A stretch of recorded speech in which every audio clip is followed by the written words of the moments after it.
अगर कोई इंसान आपकी सबसे निजी पल की वीडियो रिकॉर्ड कर ले और उसी वीडियो से आपकी पूरी जिंदगी बर्बाद करने की धमकी दे, तो आप क्या करेंगे? ज्यादातर लोग शायद डर जाएंगे, कुछ लोग चुप रह जाएंगे। लेकिन आज जिस लड़की की कहानी हम आपको बताने वाले हैं, उसने उस रात जो किया, उसने पूरे केस की दिशा ही बदल दी।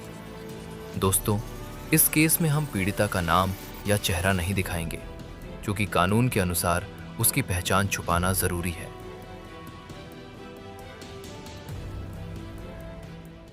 ये कहानी शुरू होती है दिसंबर की एक शाम से। करीब शाम 6 बजे एक यूनिवर्सिटी में पढ़ने वाली छात्रा अपने बॉयफ्रेंड से मोबाइल पर बात कर रही थी। दोनों पहले भी कई बार कैंपस के एक शांत और सुनसान हिस्से में मिल चुके थे। उस दिन भी लड़के ने मैसेज करके पूछा कि क्या वे दोनों आज फिर उसी जगह मिल सकते हैं। लड़की ने बिना ज्यादा सोचे हाँ कर दी। समय तय हुआ, रात करीब 8 बजे। कैंपस का वो हिस्सा थोड़ा अलग था।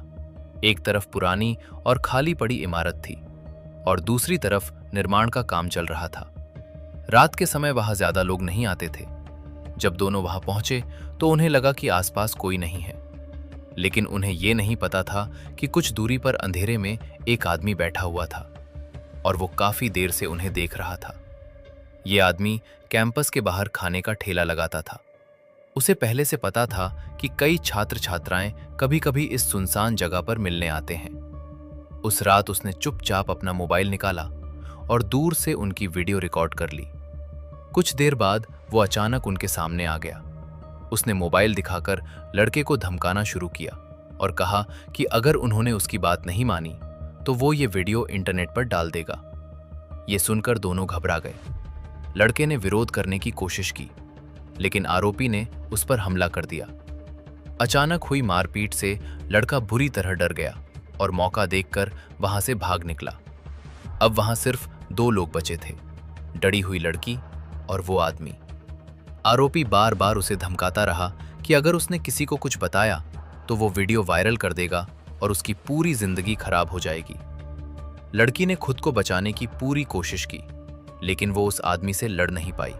और तभी वो ठेले वाला, जिसका नाम घनसेकरन है, उस लड़की के पास जाता है और बोलता है, अगर तूने इसके बारे में किसी को बताया तो तू इंटरनेट पर वायरल हो जाएगी, इसलिए मैं जैसा कहता हूं बस वही कर। तभी वो ठेले वाला अपनी हैवानियत दिखाना शुरू करता है। वो उस लड़की के साथ दुष्कर्म करना शुरू कर देता है। एक अकेली लड़की के साथ वो ठेले वाला अपनी सारी ख्वाहिश मिटाता है और बोलता है, इसके बारे में किसी को कुछ भी मत बोलना, और ऐसा काम मैंने आज पहली बार नहीं किया है, ठीक है?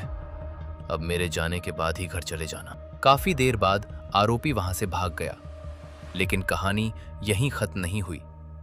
कुछ समय तक सदमे में रहने के बाद लड़की ने एक ऐसा फैसला लिया जो बहुत कम लोग उस हालत में ले पाते हैं। उसने खुद पुलिस को फोन किया और पूरी घटना की जानकारी दी।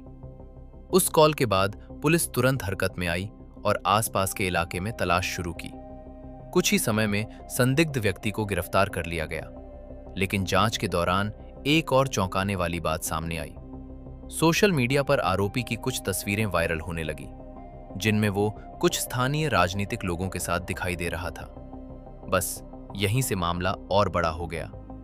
कुछ लोगों ने आरोप लगाया कि आरोपी को बचाने की कोशिश हो सकती है, जबकि पुलिस का कहना था कि जांच पूरी तरह निष्पक्ष होगी।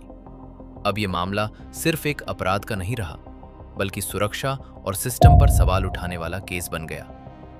दोस्तों, इस पूरी घटना के बाद सबसे बड़ा सवाल यही उठता है, क्या आज भी हमारे कॉलेज और यूनिवर्सिटी कैंपस सच में सुरक्षित हैं? अगर आप उस लड़की की जगह होते तो उस रात क्या करते? अपनी राय कमेंट में जरूर बताइए, और ऐसे ही सच्चे और रहस्यमय केस सबसे पहले देखने के लिए हमारे चैनल को जरूर सब्सक्राइब करें। दोस्तों, ये घटना भारत के तमिलनाडु राज्य के चेन्नई शहर में स्थित अन्ना यूनिवर्सिटी में घटी एक बेहद चौंकाने वाली घटना है। इस घटना के सामने आने के बाद पूरे शहर में सनसनी फैल गई। धीरे धीरे जब इस मामले की खबर बाहर आई तो पूरे भारत के कॉलेजों और यूनिवर्सिटियों में भी डर और चिंता का माहौल बन गया। छात्र छात्राओं और उनके परिवारों के मन में सुरक्षा को लेकर कई सवाल उठने लगे। लोग सोचने लगे कि अगर एक प्रतिष्ठित यूनिवर्सिटी के परिसर में भी ऐसी घटना हो सकती है, तो छात्रों की सुरक्षा आखिर कितनी सुरक्षित है। यही वजह है कि ये मामला कुछ ही समय में पूरे देश में चर्चा का विषय बन गया।